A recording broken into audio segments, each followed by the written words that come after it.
So, Dan, what are your opinions of the Partygate scandal? Do you think this controversy should have Boris Johnson resigning?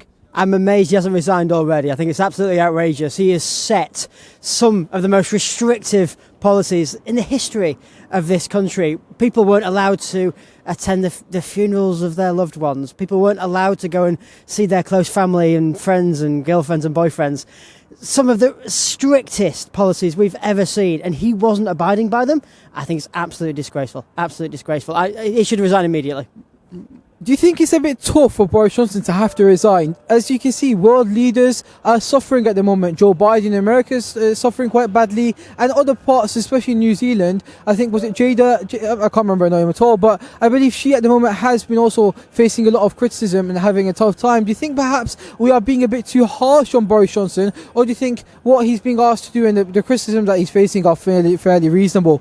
No, I think it's completely fair. I'm not entirely sure why the comparison is relevant. Joe Biden is suffering for completely different reasons. Jacinda Ardern in New Zealand suffering politically for different reasons. Boris Johnson is suffering because of the hypocrisy that he's demonstrated to the world. I don't think that's comparable to Joe Biden or Jacinda Ardern. I think Boris Johnson has to face up to what he has done.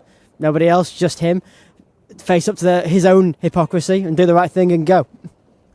Who would be the next leader if Boris Johnson was to go? That's the question, because I know we all want Boris to go at the moment. I mean, not all of us, but a lot of us, I'd say. But the question is, if Boris was to go, who would we put there next? Who can we trust to be the next leader? That's the question I have for yourself. It's a very good question, Assad, and I don't know entirely what's going to come next for the Conservative Party. I think Rishi Sunak is very, very well positioned. He's made himself very popular.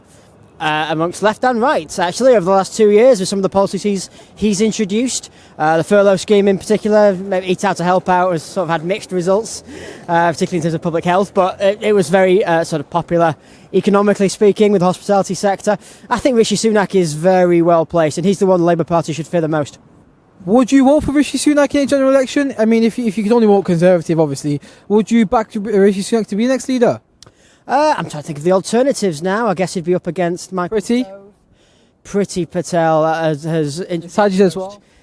Yeah, I couldn't vote for Priti Patel. Some of the most draconian immigration policies that we've ever seen. I think Rishi Sunak would probably get my vote if I was a Conservative Party member, which, let me clarify, I am not.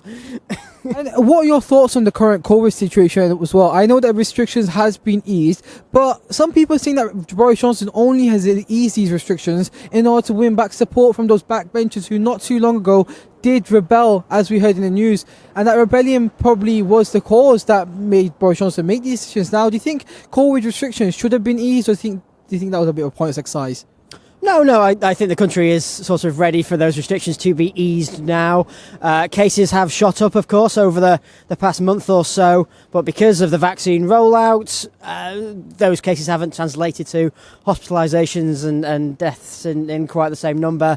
I think the people who haven't got vaccinated now have chosen not to get vaccinated. Frankly, everyone has had the opportunity to protect themselves, so I don't think we should be closing the country down to protect those people who have chosen not to protect. And the final thing I have for yourself, as last week was a lot of protests were made of NHS workers having to take these mandatory vaccines. Now, we've seen that this is something that's caused a lot of speculation without even doctors in the NHS are refusing now to take this vaccine and would rather lose their job. That's the harsh truth, unfortunately. Sky News' interview prevailed in showing that. But my question is, do you think NHS workers should have to have these mandatory vaccines, or do you think we need to let people make their own decisions in this regard?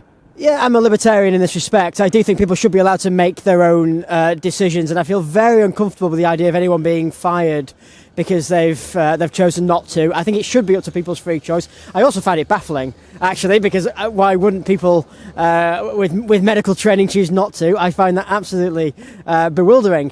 But I don't feel that people should be fired for their free choice. No, absolutely not.